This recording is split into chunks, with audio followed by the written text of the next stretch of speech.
So మనము మూడో అధ్యాయానికి సంబంధ భాషను చదువుతున్నాము. ఒకసారి శ్లోకం చదువుదాం. మొదటి శ్లోకం. జ్యాయసి చేత్ కర్మణస్తే మతా బుద్ధిర్జనార్దన తత్కిం కర్మణి ఘోరే మాం నియోజయసి కేశవ. అయితే సంబంధ భాష్యంలో ఒక పెద్ద విచారము, చాలా రిలవెంట్ విచారము. జ్ఞానము కర్మ యొక్క సముచ్చయము చెప్తోంది భగవద్గీత. శ్రీకృష్ణుడు ఇక్కడ జ్ఞానానికి కర్మకి సముచ్చయం చెప్తున్నాడు అన్నది కర్మవాదుల యొక్క విచారము. అదే కరెక్ట్ అని కర్మవాదులందరూ అంటారు. అంటే జ్ఞానము కర్మ రెండు కలిసి ఉంటాయి. ఒక సముచ్చయము అంటే ఒకే మనిషి ఏకకాలంలో జ్ఞానాన్ని కర్మని అనుష్ఠించాలి అన్నది కర్మవాదుల యొక్క మతం. అది వారి చాలా స్ట్రాంగ్ అభిప్రాయం. ఇది మనకి సమాజంలో కనిపిస్తూ ఉంటుంది. ఈ డిబేట్ ఈ రోజుది కాదు, కొన్ని వేల సంవత్సరాల మట్టి ఉంది ఈ డిబేట్. మీమాంసకులు అంటే కర్మకాండనే ప్రమాణముగా తీసుకునేవాళ్ళు.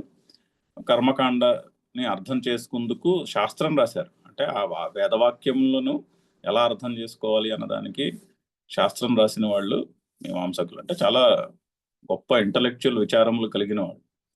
సో వాళ్ళ యొక్క మతం ఏంటంటే వాళ్ళకి కర్మయే ధర్మం. ధర్మం అంటే కర్మ అని అర్థం వేదంలో. సో కర్మ ప్రధానం, కర్మను వదిలేయకూడదు. సర్వకర్మ సన్యాసము అంటే కర్మలు వదిలేసేయాలి. కర్మలు వదిలేసేయాలి అంటే వేదంలో చెప్పినటువంటి ఆ కర్మకాండ యొక్క వాక్యాల యొక్క రిలవెన్స్ పోతుంది అప్పుడు. సో అది వాళ్ళకి నచ్చదు. సో అక్కడ పెద్ద డిబేట్ ఇది. సో ఈ డిబేట్ ని శంకర్లు మరొకసారి సెటిల్ చేసి ఇక్కడ శ్రీకృష్ణుడు చెప్తున్నది సముచ్చయం అయితే కాదు. సో ఒకే పురుషుడు, ఒకే మనిషి ఏకకాలంలో జ్ఞాననిష్ట కర్మనిష్ట రెండు చేయలేడు. వివేకము ఉన్నవారు, నేను కర్తను కాదు అన్నటువంటి అనుభవము జ్ఞానము ఉన్నవారు, వాళ్ళు కర్మలు చేస్తున్నా అది కర్మలు చేస్తున్నట్టు లెక్క కాదు. వారికి జ్ఞాననిష్టయే మార్గము మోక్షమునకు. అయితే ఎవరికి అంటే మోక్షము కోరుకున్నాడు. ముముక్షోహో సర్వకర్మ సన్యాస విధానాత్. ఆ ముముక్షోహో అన్న పదము చాలా ఇంపార్టెంట్. ఈ రెండు ఎవరికి అప్లికబుల్ అంటే ముముక్షువునకు. ముముక్షు అంటే ఎవరు? ముముక్షు అంటే నాకు ఈ సుఖదుఖముల యొక్క ప్రవాహం నుంచి విముక్తి కావాలి. సో ఫస్ట్ క్వశ్చన్ అది మనల్ని మనం అడిగి తెలుసుకోవాలి. మనకి ఇది కావాలా అక్కర్లేదా? ఇది అక్కర్లేదు అంటే ఈ శాస్త్రంతో ప్రస్తుతానికి సంబంధం లేదు మనకి. ముముక్షువులకే ఇది చెప్తున్న మాటలు. సో ముముక్షువునకు సర్వకర్మ సన్యాసం ఒక్కటే, కేవల జ్ఞానము వలననే మోక్షము లభిస్తుంది. జ్ఞాన కర్మ రెండు కలిపి అనుష్ఠానం చేయుట అనే దానితో అనే సముచ్చయము నుంచి మోక్షము లభించదు. అది శంకర్లు చెప్తున్న మాట. సముచ్చయవాదమును నిరాకరిస్తున్నారు పూర్తిగా. సో ముముక్షువునకు సర్వకర్మ సన్యాసం ఓకే. కానీ ముముక్షత్వము ఉన్నది, కానీ నేను కర్తను కాను అన్న వివేకము స్థిరపడలేదు. మరేం పర్వాలేదు. అయితే అప్పుడు కర్మయోగం. కర్మలు చేయవలసిన కర్మలు చేయాలి. అయితే కర్మలు ఎలా చేయాలి? కర్మలను కర్మయోగముగా తీర్చిదిద్దాలి. కర్మయోగముగా తీర్చిదిద్దడము అంటే ఫస్ట్ స్టెప్ ఫలము మీద ఆసక్తి వదిలేసి కర్మలు చేయాలి. అప్పుడు తద్వారా అంతఃకరణ శుద్ధి ద్వారా జ్ఞానము అర్థమవటానికి యోగ్యత, తద్వారా జ్ఞాననిష్ట, మోక్షం. అది మార్గం. అది చెప్తున్నది. అంతేనే కానీ ఈ రెండు కలిపి చేయమని చెప్పుటలేదు అని శంకర్లు సముచ్చయవాదాన్ని నిరాకరిస్తున్నారు. అంటే సముచ్చయవాదాన్ని చాలా డీటెయిల్డ్గా ఎక్స్ప్లెయిన్ చేసి మనకి ఆ సముచ్చయవాదమును నిరాకరిస్తున్నారు. ఈ సముచ్చయవాదమును రాసిన వారు వృత్తికారులు. ఆ విధముగా భగవద్గీతకి వృత్తులు రాసిన వారికి వృత్తికారులు అని పేరు. శంకర్ల ముందు వారు ఆయన వర్తు ప్రపంచాచార్యులు. వారి యొక్క వివరణ నుంచి వాక్యములు తీసుకుని వాటిని ఖండిస్తూ వచ్చారు. అది అయింది, అంతవరకు అయింది. కొంత ఆల్మోస్ట్ 70-80% వారి వృత్తికారుల యొక్క ఎక్స్ప్లెనేషన్లో ఉన్నటువంటి ఇన్కన్సిస్టెన్సీని తీసుకుని అది మనకి చూపించి వాటిని లైన్ దాన్ని ఖండించడం అయినది. ఇప్పుడు ఫైనల్ కంక్లూషన్కి వస్తోంది. కంక్లూషన్లో ఏంటంటే శంకరులు ముముక్షోహ సర్వకర్మ సన్యాస విధానాత్, ముముక్షునకు సర్వకర్మ సన్యాసమే చెప్పబడింది అంతటా కూడా. ఉపనిషత్తులు అంతా కూడా అదే చెప్తున్నాయి, భగవద్గీత అంతా కూడా అదే చెప్తోంది అని. అంతేకాకుండా స్మృతులు కూడా అవే చెప్తున్నాయి. అంటే మహాభారతము, భాగవతము అవన్నీ కూడా ఇవే చెప్తున్నాయి. వేదవాక్యములు పురాణములు కూడా ఈ మాటనే చెప్తున్నాయి అని మనకి కొన్ని ఎగ్జాంపుల్స్ ప్రూఫ్ కింద చూపిస్తున్నారు. ఆ సెక్షన్ చదువుతున్నాం. ఈ పారాగ్రాఫ్ లో ఇతర ఉపనిషత్తుల నుంచి వచ్చినటువంటి వాక్యములు చదవడం అయినది. అయితే ఇక్కడ కొన్ని మహాభారతం నుంచి చాలా చక్కని శ్లోకాలు ఉన్నాయి, ఇక్కడ నుంచి చదువుదాము. త్యజ ధర్మం అధర్మంచ ఉభే సత్యానృతే త్యజ, ఉభే సత్యానృతే త్యక్త్వా ఏన త్యజసి తత్యజ. సో త్యజ ధర్మం అధర్మం చ. సో ధర్మాన్ని అధర్మాన్ని రెండింటినీ వదిలేసేయాలి. అంటే ధర్మాధర్మములకు అతీతముగా ఉండాలి. ధర్మము అంటే మంచి కర్మ చేసి పుణ్యము సంపాదించుట, దాన్ని ధర్మం అంటారు. అధర్మం అంటే మనందరికీ అర్థమైనదే. అయితే ఫస్ట్ అధర్మాన్ని వదిలేసేయాలి. అధర్మాన్ని వదిలేసి ధర్మ మార్గంలో నడవాలి ముందు. అది పూర్తిగా అలవాటైనప్పుడు ఆ ధర్మానికి కూడా అతీతముగా ఉండాలి. సో పుణ్యాపుణ్యములు రెండింటికి కూడా అతీతముగా ఉండాలి. అదే కాకుండా త్యజ ఉభే సత్య అనృతే. సత్యము అంటే సత్యము తెలిసినదే, అనృతము అంటే అసత్యము. సో సత్యము అసత్యముల రెండింటికి కూడా అతీతముగా ఉండాలి. అంటే ద్వంద్వములన్నింటికీ అతీతముగా ఉండాలి. ఇది సత్యము, ఇది అసత్యము, ఇది నిత్యము, ఇది అనిత్యము అనేటటువంటి వివేకము ఉండాలి. అంటే వివేకం ఉండడం అంటే ఏంటి? నిత్యానిత్యములు రెండింటికి కూడా అతీతముగా ఉండుట. సో సత్యానృతే త్యజ, ఉభే సత్యానృతే త్యజ. ఇంకా ఉభే సత్యానృతే త్యక్త్వ, ఆ రెండింటిని కూడా వదిలేసిన తర్వాత ఏం చేయాలి? ఏన త్యజసి తత్యజ. దేని చేతైతే ధర్మాధర్మములను, సత్యము అసత్యములను త్యాగము చేశామో దానిని కూడా త్యాగము చేయము అంటున్నాడు. ఏన త్యజసి, దేని చేతైతే త్యాగము చేశావో తత్యజ, దానిని కూడా త్యజించుము, త్యాగము చేయము. సో అయితే ఏన త్యజసి అంటే ఏమిటి? దేని చేత త్యాగము చేస్తున్నాం. త్యాగం ఎక్కడ చేయాలి? మనసులో చేయాలి, మనసు చేత చేయాలి. అంటే బయట ఫిజికల్గా విషయములకు దూరంగా ఉండుట కాదు, అది సెకండరీ. అది దాన్ని ఏమంటారు? అది అవుట్కమ్. అది ఫిజికల్గా విషయముల నుంచి దూరముగా ఉండుట అనేది వచ్చే అవుట్కమ్. కానీ దాని దృష్టికోణం ఎక్కడి నుంచి మొదలవుతుంది? మనసులో మొదలవుతుంది. మనసులో ఉండాలి. మనస్సు చేత ధర్మాధర్మములను, సత్యానృతములను త్యజించాలి. అంటే ద్వంద్వములను మనసులో త్యజించాలి. సో ద్వంద్వముల ఎడల రాగద్వేషములను మనసులో త్యజించాలి. త్యజించిన తర్వాత ఏన త్యజసి, ఆ త్యాగమునకు ఇన్స్ట్రుమెంట్ మనస్సు. తత్యజ, మనస్సును కూడా త్యజించాలి. అంటే మనస్సునకు అతీతముగా ఉండాలి. అంటే మనస్సును సాక్షిభావముతో చూడగలిగి ఉండాలి. ముందు మనసులో ద్వంద్వములకు అతీతముగా ఉండుట అలవాటు చేసుకుని అప్పుడు మనస్సుని కూడా సాక్షిభావముతో గమనిస్తూ ఉండగలగాలి. అంతేనే కానీ మనసు ఎటు చెప్తే అటు పరిగెట్టరాదు. చాలా ఇంపార్టెంట్. ఎందుకంటే యత్ మనసా మనుతే తత్ తదేవ కురుతే. అంటే మనస్సులో ఏదైతే అనుకుంటామో అదే కర్మలో చేస్తూ ఉంటాం. అలాగే యత్ మనసా మనుతే తద్వాచా వదతి. మనస్సులో అనుకున్నదే వాక్కు కింద వస్తుంది కదండి. మనస్సులో బయలుదేరిన ఆలోచనే వాక్కు కింద, కర్మ కింద బయటకు వస్తాయి. సో మనస్సులో బయలుదేరాలి సన్యాసం అనేది. సో ఎంత చక్కని శ్లోకమే, శాంతి పర్వంలో ఉన్నటువంటి శ్లోకము. ఇంకా ఇందులో మనము దాన్ని ఏమంటారు? కన్ఫ్యూషన్కి దారి లేదుగా. అసలు జ్ఞానము కర్మ రెండు కలిసి ఉన్నాయి, ఎక్కడుంది? లేదు. ముందు మనసులో త్యాగము చేయాలి. మనసులో త్యాగం చేసి, మనసులో త్యాగం చేయాలంటే దేని త్యాగం చేయాలి? ఆ రాగద్వేషములను త్యాగము చేయాలి చెప్తున్నారు. కన్ఫ్యూజన్ లేనటువంటి శ్లోకం. అలాగే ఇంకొక శ్లోకము శాంతి పర్వం, అక్కడ మహాభారతం నుంచే ఇంకో శ్లోకం చూడండి. సంసారమేవ నిస్సారం దృష్ట్వా సారదిదృక్షయ ప్రవ్రజంత్యకృతోద్వాహాః పరం వైరాగ్యమాశ్రితాః. సో పరం వైరాగ్యమాశ్రితాః అంటే పరమమైనటువంటి వైరాగ్యములో ఉండువారు, పరమమైన వైరాగ్యమును ఆశ్రయించువారు అని అర్థం. ఏం చేస్తారంటే సాధారణంగా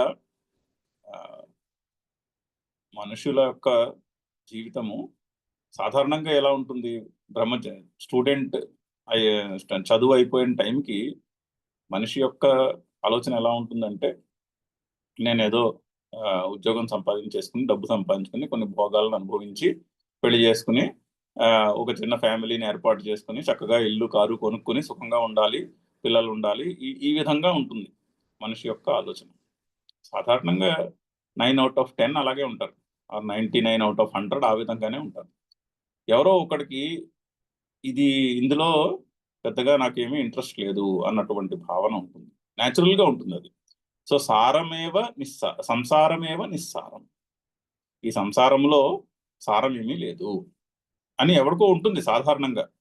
అంటే ఎవరికో న్యాచురల్గా అటువంటి 100కో 1000లో ఒకరికో ఇద్దరికో అటువంటి భావన చాలా చాలా సహజముగా ఉంటుంది. దృష్ట్వా సారదిదృక్షయ అంటే అతనికి సంసారమేవ నిస్సారం దృష్ట్వా, ఆ వ్యక్తికి ఈ సంసారంలో అంటే ఈ గృహస్థయి కోరికలను బట్టి కర్మలు అనేటటువంటి ఈ సైకిల్లో సారం ఏమీ లేదు అని ఎవరికో ఒకడికి న్యాచురల్గా అటువంటి భావన కొంత ఉండి, మరి ఏం కావాలి? సారదిదృక్షయ, నా స్వరూపమునకు సారం ఏమిటో నేను తెలుసుకోవాలి. సారము అంటే ఆత్మ, సారము అంటే ఆత్మ అని అర్థం. ఇక్కడ సారదిదృక్షయ, దిదృక్షయ అంటే చూచే కోరిక కలిగి ఉన్నవాడని అర్థం. చూచే కోరిక కలిగి ఉండడం అంటే తెలుసుకునే కోరిక, అభినివేశము అని చెప్పారు కదా, ఆత్మజ్ఞానము ఎడల అభినివేశం ఉండాలి. సో అటువంటి ఆత్మజ్ఞానము వలన పట్ల అభినివేశము న్యాచురల్గా ఉన్నవాళ్ళు ఎవరో ఒకళ్ళు ఉంటారు. సో వాళ్ళు ఏం చేస్తారు? అకృతోద్వాహ, పెళ్లి చేసుకోకుండా. కృతోద్వాహ అంటే పెళ్లి చేసుకోకుండా అంటే కర్మలు చేయాలి అంటే ముందు పెళ్లి చేసుకోవాలి. వేదంలోనూ స్మృతుల్లోనూ ఉన్న కర్మలు చేయాలి అంటే ముందు భార్య ఉండాలి.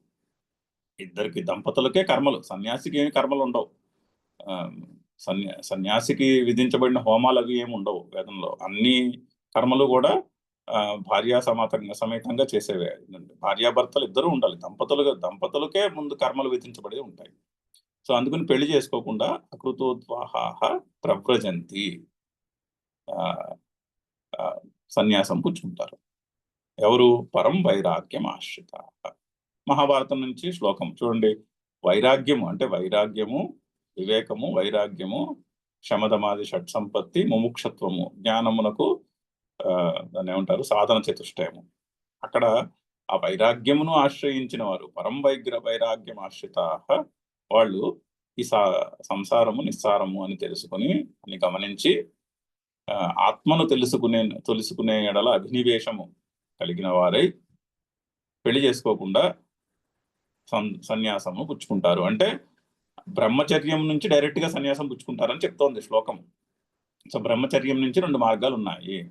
బ్రహ్మచర్యము ఫినిష్ చేసుకుని పెళ్లి చేసుకుని సంసార మార్గంలో గృహస్థులై సంసార మార్గంలో ఉండేవాళ్ళు కొంతమంది అయితే, కొంతమంది బ్రహ్మచర్యం నుంచి డైరెక్ట్ గా సన్యాసం పుచ్చుకునేందుకు ఇంట్రెస్ట్ కలిగి ఉండి పెళ్లి చేసుకోకుండా డైరెక్ట్ గా సన్యాసం పుచ్చుకుంటారు అని శ్లోకం చెప్తోంది. అంటే ఏంటి? మరి 2 మార్గాలు చెప్పిందిగా, ఒకటి కర్మ మార్గము, ఇంకొకటి జ్ఞాన మార్గము అని. 2 కన్ఫ్యూజ్ చేసి చెప్పట్లేదు అని చెప్పడానికని శంకర్లు మహాభారతం నుంచి ఈ శ్లోకాన్ని మనకి చూపిస్తున్నారు. అలాగే ఇంకొక ఇది ఇది బృహస్పతి చెప్పినటువంటి వాక్యం ఎక్కడో మహాభారతంలో వస్తుంది మధ్యలో అది. ఇంకొక మంచి శ్లోకం చెప్తున్నారు చూడండి. కర్మణా బధ్యతే జంతు విద్యయా చ విముచ్యతే తస్మాత్ కర్మ న కుర్వంతి యతయః పారదర్శినః. మళ్ళీ శాంతి పర్వం నుంచి శ్లోకం. ఇది శుకానుశాసనం. శుక మహర్షి చెప్పినటువంటి అనుశాసనం అంటే అతను చెప్పినటువంటి ఆయన చెప్పినటువంటి వాక్యములు. అండ్ మళ్ళీ చాలా క్లారిటీగా ఉన్నటువంటి శ్లోకం. ఎంత క్లారిటీగా ఉందో శ్లోకము. ఈ శ్లోకం చూసి మీరు మళ్ళీ కర్మ జ్ఞానము కలిసి ఉంటాయని ఎలా చెప్పలేము అసలు. సో యతయః పారదర్శినః అంటే యతనశీలులు. మనం ఆల్రెడీ యతనశీలుడు అనే పదము చూచి ఉన్నాము. అంటే మోక్షమును సాధించాలి అనే అభినివేశంతో సాధన చేయవాడు.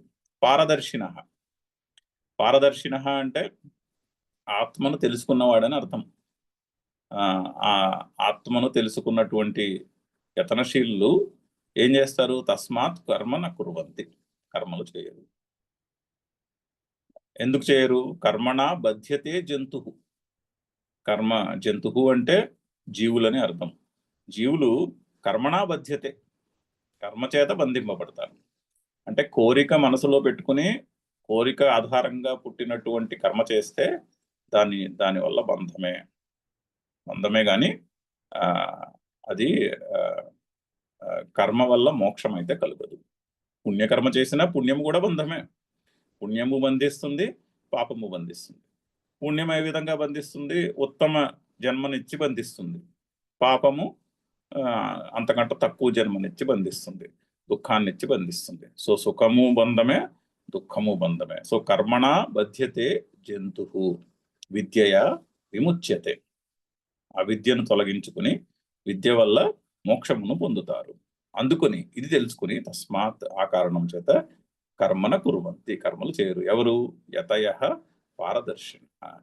చూడండి అగైన్ మళ్ళీ కర్మ జ్ఞాన సముచ్చయవాదమునకు వ్యతిరేకంగా చెప్తున్నటువంటి, చాలా క్లియర్ గా చెప్తున్నటువంటి శ్లోకము. సో ఈ కర్మ జ్ఞానముల యొక్క సముచ్చయము కుదరదు. ఐదర్ కర్మ మార్గంలో ఉండాలి లేదా జ్ఞాన మార్గంలో ఉండాలి. పైగా ముముక్షువై ఉంటే ఐదర్ వివేకము, మనసులో వివేకము స్థిరపడి ఉంటే బుద్ధిలో జ్ఞాన మార్గము, వివేకము స్థిరపడకపోతే కర్మలను కర్మయోగముగా తీర్చిదిద్దుకోవాలి అనే ఈ రెండు. అందుకనే శ్రీకృష్ణుడు అర్జునునికి ఆ విధంగా సమాధానం చెప్తున్నాడు అని పాయింట్. ఇహాపి సర్వకర్మాణి మనసా సన్యస్య ఇత్యాది. ఈ మంచి శ్లోకం రాబోతోంది 5వ చాప్టర్లో. సర్వకర్మాణి మనసా సన్యస్యాస్తే సుఖం వశి అని శ్లోకం రాబోతోంది. నవద్వారే పురే దేహి నైవ కుర్వన్న కారయన్, అది ఇక్కడ భగవద్గీతలోనే వస్తుంది. సో సర్వకర్మాణి మనసా సన్యస్య, మనస్సు చేత అన్ని కర్మలను సన్యసించి. అంటే కర్తృత్వము భోక్తృత్వము రెండు ఉంటాయి. మన సన్యాసం చేయడము అంటే కర్మలో రెండు ఆస్పెక్ట్స్ ఉన్నాయి, కర్తృత్వము భోక్తృత్వం. నేను కర్తను, నేను చేసి కర్మను చేసి నేను సుఖాన్ని అనుభవిస్తాను ఆర్ నేను పుణ్యాన్ని సాధించుకుంటాను. రెండు ఆస్పెక్ట్స్ ఉంటాయి. ఫస్ట్ భోక్తృత్వాన్ని వదిలేసేయాలి, రెండు వదిలేసేయాలి. సో ఇక్కడ శ్రీకృష్ణుడు చెప్తున్న మార్గము కిటికీ ఏంటంటే కర్తృత్వము భోక్తృత్వము వదిలేసేయాలంటే ఫస్ట్ భోక్తృత్వాన్ని వదిలేసేయాలి. అంటే ఫలము మీద ఆసక్తి వదిలేసేయాలి. ఫలం మీద ఆసక్తి వదిలేస్తే ఓవర్ పీరియడ్ ఆఫ్ టైం అదే ఆ కర్తృత్వము కూడా డ్రాప్ అయిపోతుంది. అందుకనే ఇంకో చోట కూడా చెప్తాడు బ్రహ్మణ్యాదాయ కర్మాణి అంటూ. అంటే బ్రహ్మయందు కర్మలను నిలబెట్టి చేయమని. అంటే నా కర్మ కాదు అది పరబ్రహ్మ యొక్క కర్మ అనుకుని చేయమని. సో ఆ విధంగా స్టార్ట్ చేస్తే కర్తృత్వము కూడా ఆటోమేటిక్ గా over period of time drop అయిపోతుంది అని చెప్తున్నారు. మన సర్వకర్మాణి మనస సన్యస్య వశి సుఖం ఆస్తే సుఖం వశి. సుఖముగా ఉంటాడు, ఇంద్రియములను తన వశములో పెట్టుకుని సుఖముగా ఉంటాడు. ఎక్కడుంటాడు? నవద్వారే పురే దేహి. ఈ నవద్వారముల యొక్క పురమునందే ఉంటాడు, ఈ దేహంలోనే ఉంటాడు బతికుండంగానే. అంటే బతికుండంగానే ఈ పాయింట్ సాధ్యమని చెప్పే శ్లోకం. నవద్వారే పురే దేహి. అలా ఉండి ఆ దేహి అంటే ఆత్మస్వరూపుడై ఉంటాడు, సాక్షి స్వరూపుడై ఉంటాడు. ఉండి నైవ కుర్వన్న కారయం, కర్మలు చేయడు, కర్మలు చేయించడు. అంటే ఆ స్టేట్ ఆఫ్ మైండ్ నుంచి కర్మలు చేస్తున్నా కూడా కర్మలు చేసినట్టు కాదు అని కూడా చెప్పబోతున్నాడు. సో అంటే కర్మలు చేయకపోవుట అంటే కర్మలో ఉన్నటువంటి ఫలము మీద ఆసక్తి ఉండదు, నేను కర్తను అనే భావము కూడా ఉండదు అని రాబోతోంది. ఇక్కడ కూడా ఇదే చెప్తున్నాడు శ్రీకృష్ణుడు అని శంకర్ల యొక్క మతము. మోక్షస్య చ అకార్యత్వాత్ ముముక్షోః కర్మానర్థక్యం. సో కర్మ మోక్షమునకు కారణము కాదు. మోక్షస్య అకార్యత్వాత్ అంటే కర్మ కారణము, మోక్షము కార్యము అనే కారణకార్యభావము మోక్షమునకు కర్మకు లేదు. మోక్షస్య అకార్యత్వాత్ ముముక్షువునకు కర్మ అనర్థక్యం, కర్మ అనవసరం. కర్మతో సన్యాసికి అంటే ముముక్షువునకు కర్మతో సంబంధం లేదు. కర్మ వలన మోక్షం అయితే కాదు. అయితే ఇక్కడ ఇంకొక చిన్న డిస్కషన్ ఉంది. ఇక్కడ ఏంటంటే కర్మలు నిత్య నైమిత్తిక కర్మలు, కామ్య కర్మలు అని 2 బ్రాడ్ కేటగిరీస్ లో ఉంటాయి. కామ్య కర్మలు అంటే కోరికలను బట్టి చేసే కర్మలు. నిత్య నైమిత్తిక కర్మలు అంటే డ్యూటీస్. వేదము చెప్పినటువంటి డ్యూటీస్ ఏంటంటే, సో వేదము ఇప్పుడు మనం లౌకికంగా మన లైఫ్ స్టేజ్ని బట్టి మనకి డ్యూటీస్ ఉంటాయి. ఇప్పుడు ఫ్యామిలీని చూసుకుంటా అని డ్యూటీ ఉంటుంది, ఫ్యామిలీకి కావాల్సింది ఏర్పరచుకుంటా అని డ్యూటీ ఉంటుంది, ఏర్పరచుకుని సమాజంలో తను చేయగలిగినటువంటి సహాయము చేస్తూ ఉండుట అని డ్యూటీ ఉంటుంది. అటువంటి డ్యూటీస్ వేదము చెప్పాల్సిన అవసరం లేదు, అవి లౌకికంగా కనిపిస్తూనే ఉంటాయి. వేదము లౌకికంగా ఎదురుకుండా డైరెక్ట్ గా అర్థం కాని డ్యూటీస్ ని చెప్తుంది. ఈ మాట కూడా మనం చెప్పుకున్నాం ఎక్కడో భాష్యంలో. సో వేదంలో చెప్పిన డ్యూటీస్ ఎలా ఉంటాయి? సంధ్యావందనం చేయాలి, ఉదయము సాయంత్రము పరమాత్మకు సంధ్యావందనం చేయాలి ఒకటి. అలాగే పితృకార్యములు చేయాలి, ఎప్పుడైనా కొన్ని రోజులు ఉపవాసం చేయాలి. ఇటువంటి నిత్య కర్మలు చెప్తుంది. అవి డ్యూటీస్ ఎందుకు అంటే మనస్సుని శరీరాన్ని జాగ్రత్తగా ఉంచుకుందుకే అవి డ్యూటీస్. అవి చేయాలి. అయితే ఇక్కడ ఒక చిన్న వాదం ఉన్నది, చాలా ఇంపార్టెంట్ పాయింట్. ఇది కూడా శాస్త్రంలో చాలా ఇంపార్టెంట్ డిబేట్. నిత్య కర్మలు చేయకపోతే పాపం వస్తుంది అనే ఒక వాదన ఉంది. నిత్యకర్మ వేదము విధిస్తున్నది కదా, వేదము విధించినటువంటి నిత్య కర్మలు చేయకపోతే ప్రత్యవాయము అంటారు. ప్రత్యవాయము అంటే పాపం, నెగటివ్ రిజల్ట్, దోషము కలుగుతుంది అని. సో కర్మవాదులు ఈ యాక్సియం, అది కర్మవాదుల యొక్క యాక్సియం. అది నిత్య కర్మలు చేయకపోతే దోషము, ప్రత్యవాయము కలుగుతుంది అనేటువంటి యాక్సియం. ఆ యాక్సియం ని బేసిస్ గా పెట్టుకుని వాళ్ళు సన్యాసం ఒప్పుకోరు. అంటే సన్యాసి అంటే కర్మలు ఉండవు కదా, మరి సన్యాసికి నిత్య కర్మలు ఉండవు, కామ్య కర్మలు అయితే సరే ఎలాగో ఉండవు, మరి నిత్య నైమిత్తిక కర్మలు కూడా ఉండవు సన్యాసికి. సో కర్మవాదుల వాదన ఇది చాలా చాలా చాలా దాన్ని ఏమంటారు, జాగ్రత్తగా పరిశీలిస్తే తెలుస్తుంది. చాలా ప్రైమరీ పాయింట్, అది చాలా ఫండమెంటల్ పాయింట్. ఆ పాయింట్ను పట్టుకుని వాళ్ళు అసలు సన్యాసాన్ని ఒప్పుకోరు. ఒకవేళ సన్యాసాన్ని ఒప్పుకున్నా కూడా సన్యాసికి కూడా కర్మలు ఉంటాయి. ఎందుకంటే వేదము నిత్య కర్మలు విధిస్తున్నది. ముందు కూడా చెప్పారు, దాన్ని ఏమంటారు, యావజ్జీవ శృతులను ఉన్నాయి. అంటే బ్రతికున్నంత కాలము అగ్నిహోత్రము చేయాలి ఫర్ ఎగ్జాంపుల్. అటువంటి విధివాక్యాలు ఉన్నాయి వేదంలో. అటువంటి విధివాక్యాలన్నీ బేసిస్ గా తీసుకుని ఇదిగో వేదము కర్మలు విధిస్తున్నది, ఈ కర్మలు చేయకపోతే నిత్య కర్మలకి ఫలశ్రుతి ఉండదు. వేదంలో కామ్యకర్మలకి ఫలశ్రుతి ఉంటుంది, అంటే సంధ్యావందనానికి ఫలశ్రుతి ఉండదు. వేదంలో చెప్పిన సంధ్యావందనానికి పద్ధతికి ఫలశ్రుతి ఉండదు. ఫలశ్రుతి తర్వాత స్మృతులు రాసిన వాళ్ళు యాడ్ చేసుకున్నారు. మనకి సంధ్యావందనంలో కూడా సంకల్పం యాడ్ చేస్తారు, కానీ అది తర్వాత వచ్చినటువంటి సంకల్పం. మీరు కోర్ వేదిక్ రిచువల్ ఆఫ్ సంధ్యావందనానికి వెళ్తే అందులో ఫలశ్రుతి ఉండదు, ఎందుకంటే అది నిత్యకర్మకి ఫలం ఉండదు. సో అయితే మరి ఈ పాయింట్ కూడా సెటిల్ చేయాలి. నిత్యకర్మ చేయకపోతే నిత్యకర్మకి ఫలం అయితే ఉండదు, కానీ చేయకపోతే ప్రత్యవాయం వస్తుందా? అనే పాయింట్ ఒకటి ఉంది. ఈ పాయింట్ని సెటిల్ చేయాలి. ఈ పాయింట్ కూడా జాగ్రత్తగా క్లియర్గా అర్థం చేసుకోవాలి. అంటే దాని స్పిరిట్ ఏంటంటే, అందులో పెద్దలు ఏం చెప్తారంటే, స్పిరిట్ అసలు ఆ డౌట్ అడిగితే ఎవరైనా వెళ్ళి, అడగకపోతే ఎవరు చెప్పరు, అడిగితే చెప్తారు. నిత్య కర్మలు చేయకపోతే ప్రత్యవాయం వస్తుందా అన్న క్వశ్చన్ని పెద్దలు ఎలా సెటిల్ చేశారంటే, నిత్య కర్మలు మానేయడం వల్ల ప్రత్యవాయం డైరెక్ట్ గా రాదు. ఇప్పుడు సంధ్యావందనం ఉంది అనుకోండి, సంధ్యావందనానికి ఫలమేం లేదు. సంధ్యావందనం చేస్తే అంతఃకరణము శుద్ధి అవుతుంది, అంతే ఫలం. సంధ్యావందనం చేయలేదనుకోండి ఏమీ కాదు. కాకపోతే ఏమవుతుందంటే, మనిషి సంధ్యావందనం చేయడం మానేసి ఆ టైంలో పార్టీ చేసుకుని వెళ్ళిపోతాడు. ఈవినింగ్ ఫ్రెండ్స్ పిలిస్తే ఫ్రెండ్స్తో పార్టీ చేసుకుని వెళ్ళిపోతాడు సంధ్యావందనం టైంలో, సంధ్యావందనం మానేసి. మార్నింగ్ టైంలో కూడా అలాగే సంధ్యావందనం వదిలేసి వేరే పనులు చేస్తాడు. సో ఆ టైంలో అనవసరమైన పనులు చేస్తారు. అనవసరమైన పనులు చేసినప్పుడు ప్రత్యవాయం వస్తుంది అని సెటిల్ చేశారు పెద్దలు. సో నిత్య కర్మలు చేయకపోతే డైరెక్ట్ గా ప్రత్యవాయం రాదు. కానీ నిత్య కర్మలు చేయవలసిన టైంలో, ఇప్పుడు పితృకార్యములు చేయాలి టైంకి, ఆ పితృకార్యములు చేయవలసిన టైంలో వేరే పని ఏదో వెకేషన్కి వెళ్ళిపోతాడు సరదాగా, ఆ పని చేయకుండా. అలా చేయకూడని పనులు చేస్తారు ఆ టైంలో, అప్పుడు ప్రత్యవాయం ఉంటుంది. ఇప్పుడు మనం పిల్లలకు కూడా అదే చెప్తాం కదా, చదువుకోవాల్సిన టైంలో చదువుకోవాలి.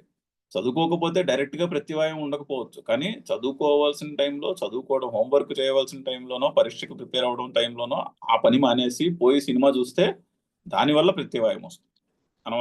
అనవసరమైన రిజల్ట్ వస్తుంది, అవసరమైన రిజల్ట్ రాదు. ఆ విధంగా దాన్ని ఆ వాక్యాన్ని పెద్దలు సెటిల్ చేసి పెట్టారు. సో నిత్య కర్మలు వల్ల ప్రత్యవాయము. సో ప్రత్యవాయం ఉంటుంది కాబట్టి నిత్య కర్మలు చేస్తూనే ఉండాలి. సో సన్యాసి కూడా కర్మలు చేయాలి. సో కర్మ జ్ఞానము కలిసి ఉంటాయి అని కర్మజ్ఞాన సముచ్చయము వాదుల యొక్క పాయింట్ అది. సో దీన్ని కూడా సెటిల్ చేయాల్సిన అవసరం ఉంది. ఇది చాలా ఫండమెంటల్ పాయింట్ శాస్త్రంలో. మీమాంసకులకి, పూర్వ మీమాంసకులకి, వేదాంత మీమాంసకులకి ఉన్నటువంటి డిబేట్ లో చాలా ఫండమెంటల్ ఇష్యూ ఇది. ఈ ఫండమెంటల్ ఇష్యూని కూడా కొంచెం రిజాల్వ్ చేయాల్సినటువంటి అవసరం ఉంది. సో అక్కడికి వెళ్తుంది డిస్కషన్. చదువుదాము. నిత్యాని ప్రత్యవాయ పరిహారార్థం అనుష్ఠేయాని ఇది చేత్ నా. సో నిత్య కర్మలను ప్రత్యవాయ పరిహారార్థం అనుష్ఠేయాని, ప్రత్యవాయమును తప్పించుకొనుటకై అనుష్ఠానము చేయాలి అని అంటే, మీరు ఇది చేత్ నా, అది కరెక్ట్ కాదు. ఎందుకు?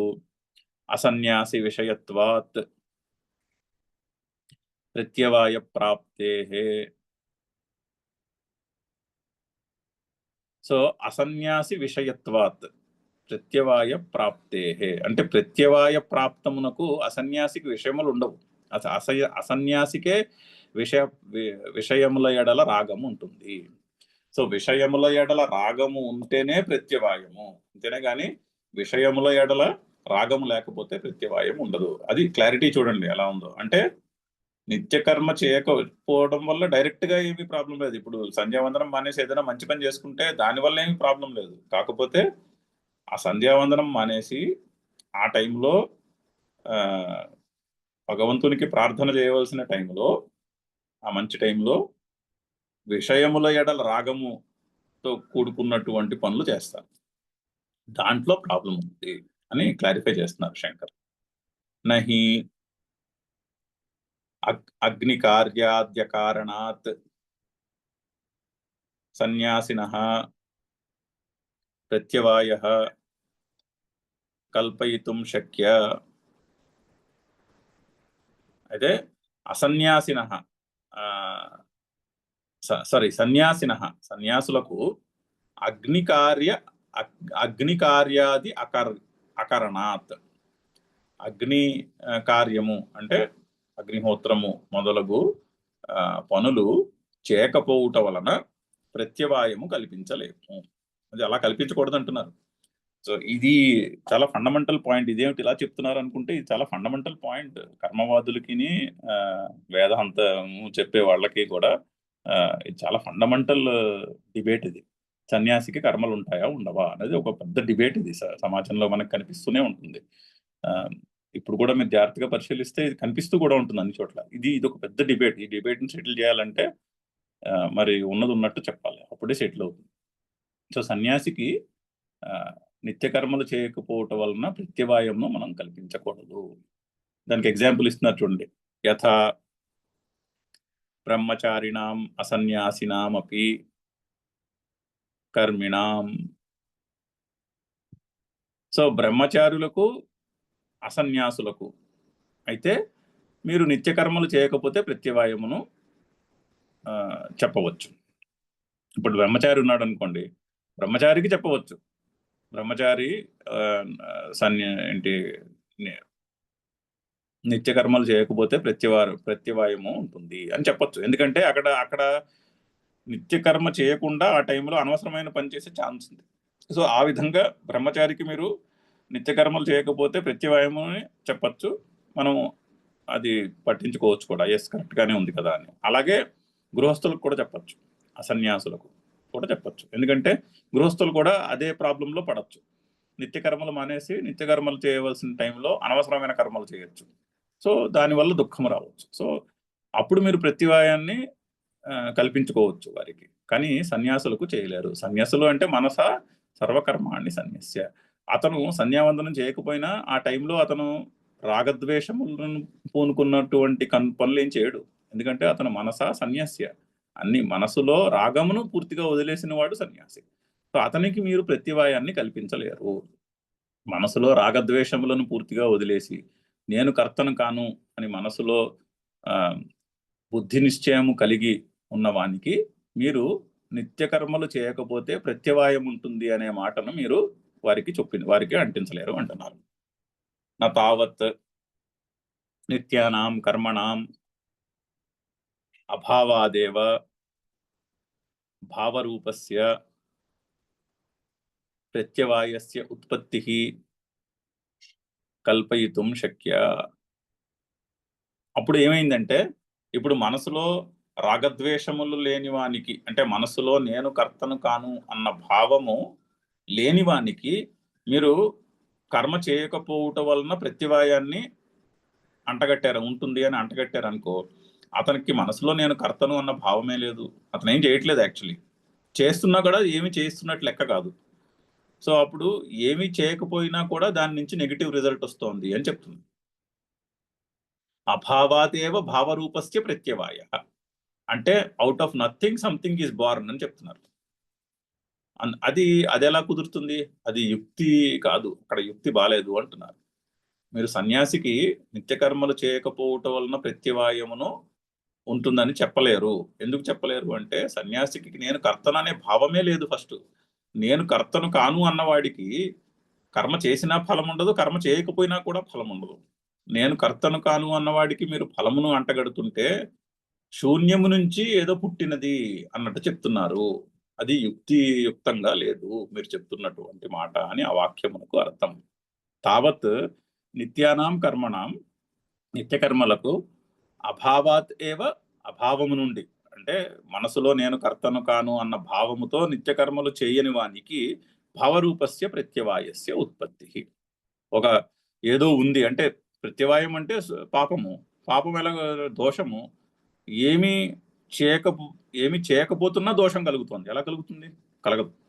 ఏమైనా చేస్తే దాని నుంచి పుణ్యమో పాపమో కలుగుతాయి. మంచి పని చేస్తే మంచి ఫలితము, చెడు పని చేస్తే చెడు ఫలితము. ఏమి చేయకపోతే చెడు ఎలా పుడుతుందని ఎలా చెప్తావు అంటున్నారు. ఏమి చేయకపోతే ఏమి ఉండదు, అంతే. ఏమైనా చేస్తేనే కదా రిజల్ట్. ఏమి చేయకపోతే ఏమీ ఉండదు. మంచి చేస్తే మంచి రిజల్ట్, చెడు చేస్తే చెడు రిజల్ట్. రెండు చేయకపోతే రెండు ఉండవు అని చెప్తున్నారు. అది అలాగా మనము అభావాత్ ఏవ భావరూపస్య ప్రత్యవాయస్య ఉత్పత్తి నా కల్పయితుం శక్య అనాది అక్కడ పెట్టుకోవాలి. ఓకే, ఇది నేను చెప్తున్న వాక్యం కాదు, ఉపనిషత్తు కూడా ఇలా చెప్తోంది, ఈ వాక్యం చెప్తోందని చాందోగ్యం నుంచి ఒక ప్రూఫ్ పాయింట్ చూపిస్తున్నారు. కథమసతః సజ్జాయేత. సో అసత్తు నుంచి సత్తు ఎలా పుడుతుంది అని చాందోగ్యంలో కూడా వాక్యం ఉన్నది. సో అసత్ అంటే ఏమీ లేకపోవటం నుంచి ఏదో ఎలా పుడుతుంది? పుట్టదుగా. ఏమైనా చేస్తే చేసిన పని యొక్క గుణమును బట్టి ఫలితం. ఏమి చేయకపోతే ఏమీ ఉండదు. అది అలా అర్థం చేసుకోవాలి. కానీ ఏమీ చేయకపోతే దోషం ఉందని ఎవరన్నా చెప్తే ఏ విషయంలోనైనా అది చేయక వేరే అనవసరమైన పని ఏదో చేయడం వల్ల అది కలుగుతుంది అని అర్థం చేసుకోవాలి అంటున్నారు. ఇది అది అయింది. అసతః ఇది అసతః సజ్జన్మ సంభవ శృతే. అదే ఆ శృతి వాక్యాన్నే ఎక్స్ప్లెయిన్ చేస్తున్నారు. అసతః అసత్తు నుంచి సత్ జన్మ అసంభవ శృతే. అసత్తు నుంచి సత్తు పుట్టదయా అని శృతి వాక్యము ఉన్నది. అసంభవ శృతి అంటే శృతేహే అంటే శృతి వాక్యము. ఎటువంటి శృతి వాక్యము? సత్ జన్మ అసంభవ శృతి వాక్యం.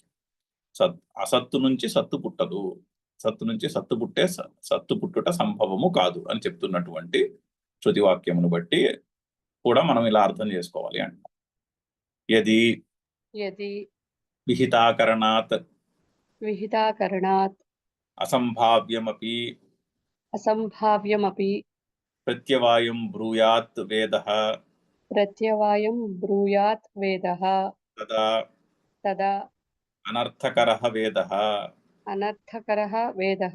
అప్రమాణమితి ఉక్తం స్యాత్.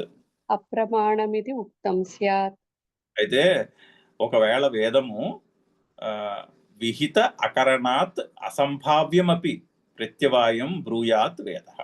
ఒకవేళ వేదము కనుక విహితములైన కర్మలు చేయకపోవుట వలన అకరణాత్ విహితమైన కర్మలు అంటే నిత్య కర్మలు అకరణాత్ చేయకపోవడం వలన అసంభావ్యమపి ప్రత్యవాయం, చేయకపోతే ప్రత్యవాయం అసంభవము.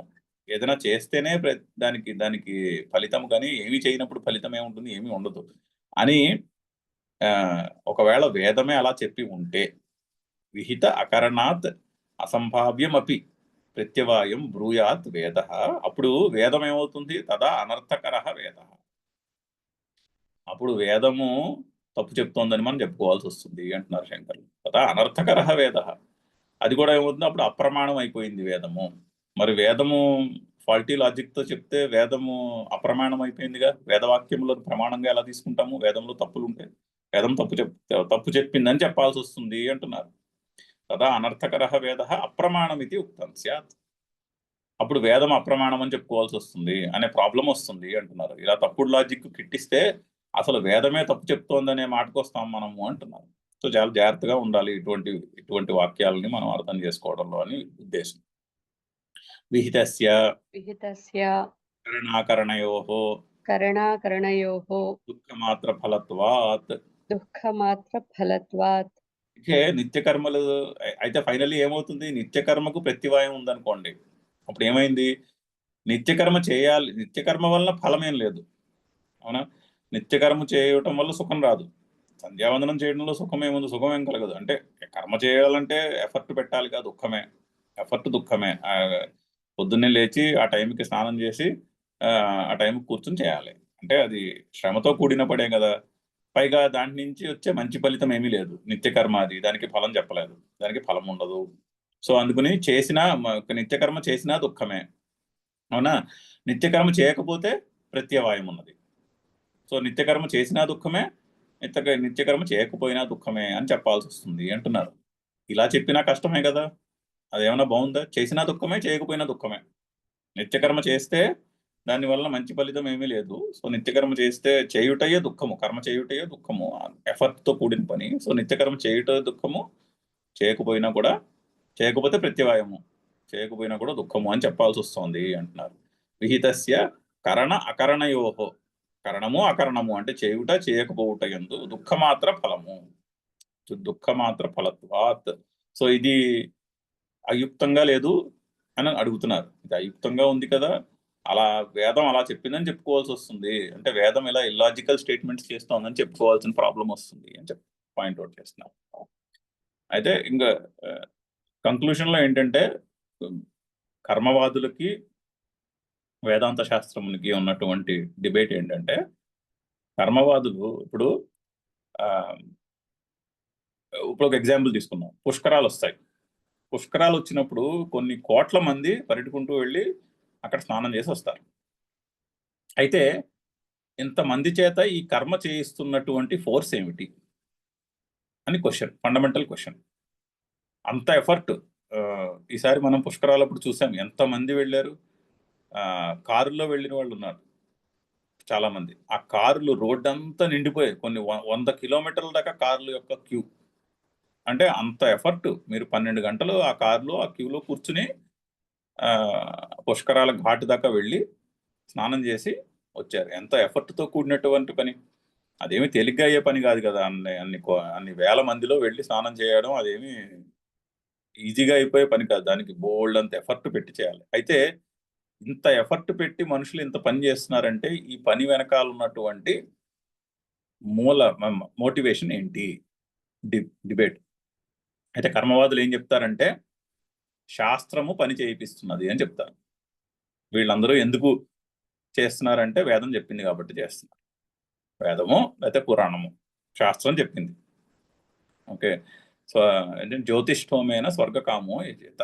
అంటే జ్యోతిష్ఠోమ యాగము చేయడం అంటే అదేం తేలికైన పని కాదు. కొన్ని రోజులు పడుతుంది. కొన్ని రోజులు ఎంతో కష్టపడి చేయాలి ఆ యాగాన్ని. అయితే ఇంత కష్టపడి యాగం చేసేయడానికి మోటివేషన్ ఏంటి అంటే మీమాంసకులు అంటే కర్మవాదులు ఏం చెప్తారంటే జ్యోతిష్ఠోమేన స్వర్గకామో యజేత. అంటే యజేత అనే విధివాక్యం ఉంది కదా, అదిగో అది విధిలింగ్ అంటారు. యజేతే అనేది సంస్కృతంలో విధిలింగ్, అంటే విధిస్తున్నటువంటి వర్బు. ఆ విధిలింగ్ ఉందిగా, విధిలింగ్ వలన మనిషి కర్మ చేస్తున్నాడు అని కర్మవాదుల యొక్క మతము. అయితే వేదాంతము ఏం చెప్తుందంటే, భగవద్గీత ఏం చెప్తుందంటే, మీరు చెప్పండి. ఇప్పుడు కొంత సెకండ్ చాప్టర్ అంతా చదివాం కదా, వాళ్ళందరూ వెళ్ళి పుష్కరాల్లో స్నానం చేసి రావడానికి కారణం ఏమిటి? వేదం చెప్పిందని చేశారా? కాదు. అక్కడ స్నానం చేసి వస్తే పుణ్యము లభిస్తుంది అని ధర్మశాస్త్రము, పురాణము, వేదము ఏదో చెప్పింది. చెప్తే ఆ పుణ్యము మీద ఆసక్తి కొలది వీళ్ళందరూ పరిగెట్టుకుంటూ వెళ్ళి అక్కడ స్నానం చేసి వచ్చారు.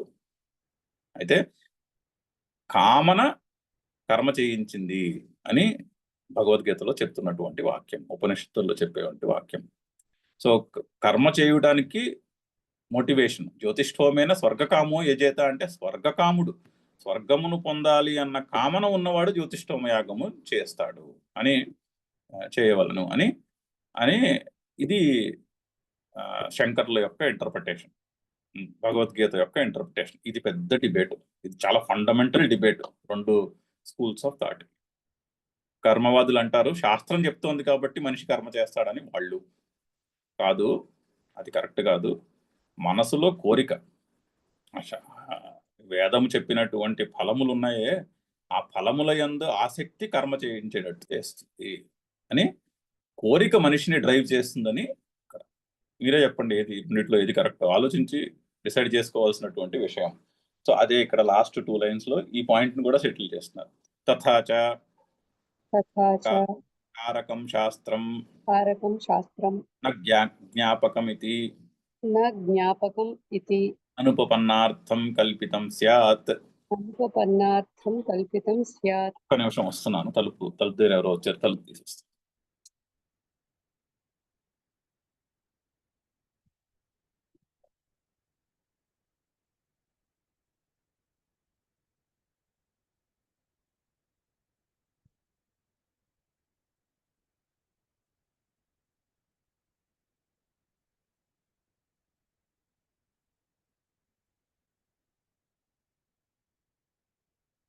ఓకే.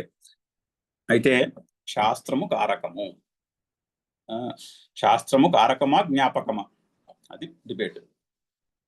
కర్మవాదులు అంటారు శాస్త్రము కారకము అంటారు. అంటే శాస్త్రము మనిషిని కర్మయందు ప్రేరేపిస్తుంది అని కర్మవాదులు అంటారు.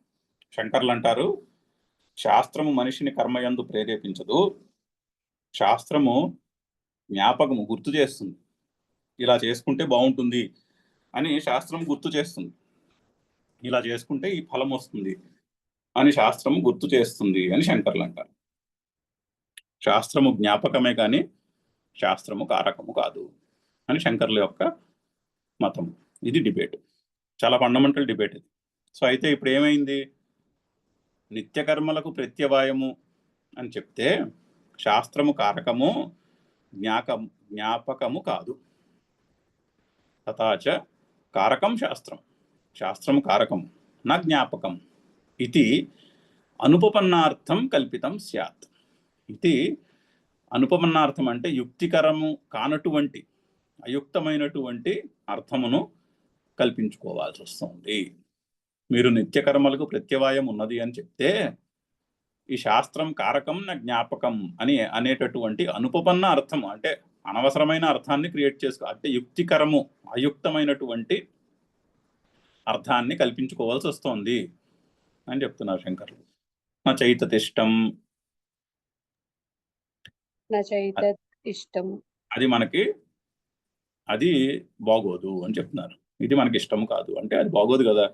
అంటే శాస్త్రము కారకము అని చెప్పి శాస్త్రము ఎలా కాన్ఫ్లిక్టింగ్ గా చెప్తుంది అనేటటువంటి పరిస్థితిని మనము ఒప్పుకోవాల్సి వస్తుంది. అది మనకి ఇష్టం కాదు. నచ ఏతత్ ఇష్టం. అందుకని ఏమిటి కంక్లూషను? తస్మాత్ న సన్యాసినాం కర్మాణి, తస్మాత్ సన్యాసినాం న కర్మాణి.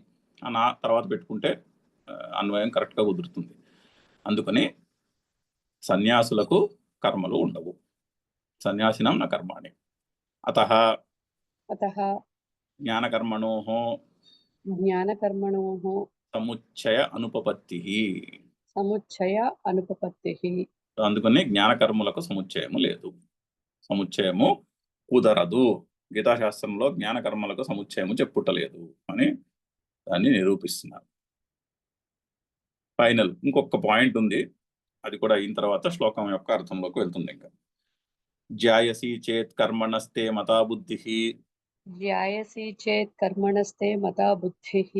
ఇది అర్జునస్య ప్రశ్న అనుపపత్తేశ్చ. సో అయితే మరి అర్జున్ యొక్క ప్రశ్నకి కృష్ణుడి యొక్క చెప్పిన ఆన్సర్ ని ఒక్కసారి ఇప్పటి వరకు చెప్పిన మాటలకి అవి అనుగుణంగా ఉన్నాయో లేదో పరిశీలిస్తున్నారు. ఆ పరిశీలనతో ఈ సంబంధ భాష్యం ముగుస్తుంది.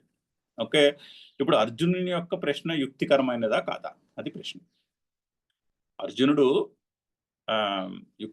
యుక్తికరమైన ప్రశ్న అడుగుతున్నాడా లేదా క్వశ్చన్ అది. సెకండ్, అర్జునుని యొక్క ప్రశ్నకు శ్రీకృష్ణుడు ప్రశ్నకు అనురూపముగా ఉన్నటువంటి సమాధానము చెప్తున్నాడా లేదా, అంటే అడిగిన ప్రశ్నకు సమాధానం చెప్తున్నాడా వేరేదేమన్నా చెప్తున్నాడా, ఈ రెండు ఒకసారి పరిశీలిస్తున్నారు ఇక్కడ. సో అయితే జ్ఞానకర్మలకు సముచ్చయం ఉంటే అర్జునుని యొక్క ప్రశ్నకు స్కోపే లేదంటున్నారు. అర్జునస్య ప్రశ్న అనుపపత్తేహే చ. అంతేకాదు జ్ఞానకర్మల సముచ్చయవాదము కరెక్ట్ కాదు. అంతేకాదు అసలు జ్ఞానకర్మ సముచ్చయం ఉంటే కృష్ణుడి ఈ ప్రశ్నే ఉండదు కదా అంటున్నారు. అంటే ఇప్పుడు చూడండి, ఇప్పుడు జ్ఞానము కర్మ రెండు చేయి అని శ్రీకృష్ణుడు చెప్పి ఉంటే అర్జునునికి, ఈ రెండిట్లో ఏది గొప్పతో తేల్చి నువ్వు నాకు చెప్పు అని ఎందుకు అడుగుతాడు? అప్పుడు ప్రశ్న తప్పు కదా. అర్జునుడు అడుగుతున్న ప్రశ్న ఏంటి? జాయసి చేత్ కర్మణః తే మత బుద్ధి జనార్దన. ఓ జనార్దన, నీ మతమునందు బుద్ధి కర్మణః జాయతే జాయసి, జ్ఞానము కర్మ కంటే గొప్పదైతే తత్కిం కర్మణి ఘోరేమాం నియోజయసి అని అడుగుతున్నాడు. అప్పుడు నువ్వు నన్ను మాత్రం ఘోరమైన కర్మలో కర్మ చేయమని చెప్తున్నావు, అందులోని ఘోరమైన కర్మ చేయమని చెప్తున్నావు అని అడుగుతున్నాడు. అంటే ఏంటి? ఒకవేళ శ్రీకృష్ణుడు అర్జునునికి జ్ఞానము కర్మ రెండు అనుష్ఠానము చేయి అని చెప్పి ఉంటే ఈ ప్రశ్నకు తావే లేదు కదా అంటున్నారు. అప్పుడు ఇలా ఎందుకు అడుగుతాడు ప్రశ్న? ఇప్పుడు ఎలా ఉందంటే, ఒకళ్ళు ఎవరి దగ్గరకో వెళ్తే నువ్వు పిహెచ్డి దాకా చదువు అని చెప్పారు. అంటే ఏం చేయాలి? ఎంఎస్సి చేయాలి, తర్వాత పిహెచ్డి చేయాలి. ఆ తర్వాత తిరిగి వచ్చి మీరు పిహెచ్డి గొప్పదైతే నన్ను ఎంఎస్సి ఎందుకు చేయమంటున్నారు అని ప్రశ్న అడుగుతారు ఎవరైనా? అలా ఉందంటున్నారు. ఆ ఇంటర్ప్రిటేషన్ అలా ఉంటుంది. అప్పుడు నువ్వు పిహెచ్డి వరకు చదవయ్యా అని చెప్తే సో అందుకని నువ్వు ముందే ఎంఎస్సి చదువు అని చెప్తే, ఆ తర్వాత స్టూడెంట్ వచ్చి పిహెచ్డి గొప్పదా ఎంఎస్సి గొప్పదా? పిహెచ్డి గొప్పదైతే మీరు నన్ను ఎంఎస్సి ఎందుకు చదవమంటున్నారు అని అడిగినట్టు ఉంటుంది. సో అందుకని అలా అడుగుతారా? అలా అడగరు కదా. ఎంఎస్సి చదివి పిహెచ్డికి యోగ్యత సంపాదించుకుని పిహెచ్డి చేసుకోవాలి. అది అందులో ఉన్నటువంటి భావం. అంతేగాని ఎంఎస్సి పిహెచ్డి రెండు ఒకేసారి చేయి అని చెప్పట్లేదు కదా. ఇది చేసి దానికి యోగ్యత సంపాదించుకుని అది చేయాలి. ఆ విధంగా కర్మయోగం చేసి జ్ఞాననిష్టకి యోగ్యత పుట్టినప్పుడు జ్ఞాననిష్టలోకి మూవ్ అవుతారు. అది పద్ధతి. కానీ రెండు కలిసి చేయమని చెప్పట్లేదు. కలిసి చేయమని చెప్తే ప్రశ్న అయుక్తమైనటువంటి ప్రశ్న అవుతుంది. అదే ఎక్స్ప్లెయిన్ చేస్తున్నారు. యది హి భగవతా ద్వితీయే అధ్యాయే జ్ఞానం కర్మ చ సముచ్చయేన త్వయా అనుష్ఠేయం ఇది ఉక్తం స్యాత్. ఒకవేళ యది హి భగవత, ఒకవేళ భగవంతుని చేత ద్వితీయ అధ్యాయే, రెండో అధ్యాయంలో జ్ఞానం కర్మ చ సముచ్చయేన త్వయా అనుష్ఠేయం, జ్ఞానము కర్మ నీ చేత రెండు కలిపి అనుష్ఠానము చేయవలసి ఉన్నది, ఇది ఉక్తం స్యాత్ అని చెప్పి ఉంటే తతః అర్జునస్య ప్రశ్నః అనుపపన్నః. రెండు చేయమని చెప్తే మరి అర్జునుడు రెండిట్లో ఏదో ఒకటి చెప్పని ఎందుకు అడుగుతాడు? అలా అప్పుడు ఆ ప్రశ్న కుదరదు కదా అంటున్నారు. జాయసి చేత్ కర్మణస్తే మతా బుద్ధి ఇది. రెండు చేయని చెప్తే రెండిట్లో ఏది గొప్పదని అడగడగా అంటున్నారు. ఓకే. అర్జునాయ చేత్ బుద్ధి కర్మణి త్వయా అనుష్ఠేయే ఇది ఉక్తే యా కర్మణః జాయసి బుద్ధిః సాపి ఉక్తా ఏవ ఇతి తత్కిం కర్మణి ఘోరే మాం నియోజయసి కేశవ ఇతి.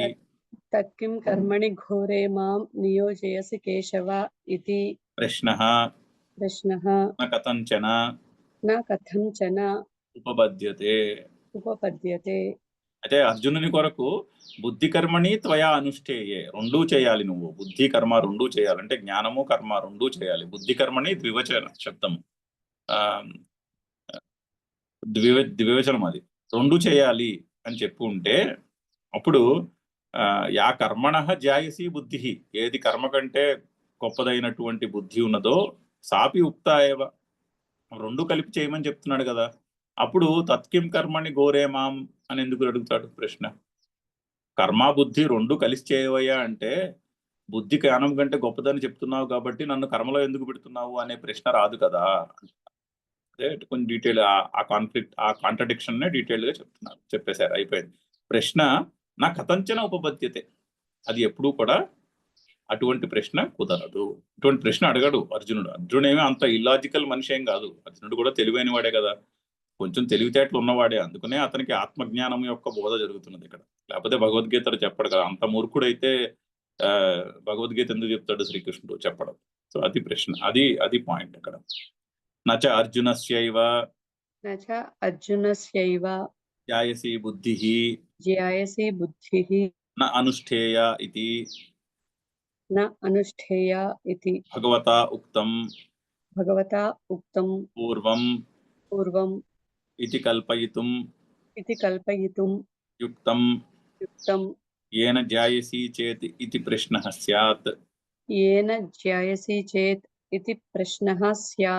అయితే ఇంకొకళ్ళు ఏమంటారంటే శ్రీకృష్ణుడు చెప్పింది అందరికీ వర్తించదు, ఓన్లీ అర్జునుడి వరకే చెప్పారు. మనందరము ఇది చూసి కన్ఫ్యూజ్ అయిపోద్దు, మనందరికీ మాత్రము జ్ఞానము కర్మ యొక్క సముచ్చయమే, అర్జునుడికి మాత్రము స్పెషల్ కాంటెక్స్ట్ లో శ్రీకృష్ణుడు చెప్పాడు అనే విధంగా కూడా చెప్తారు.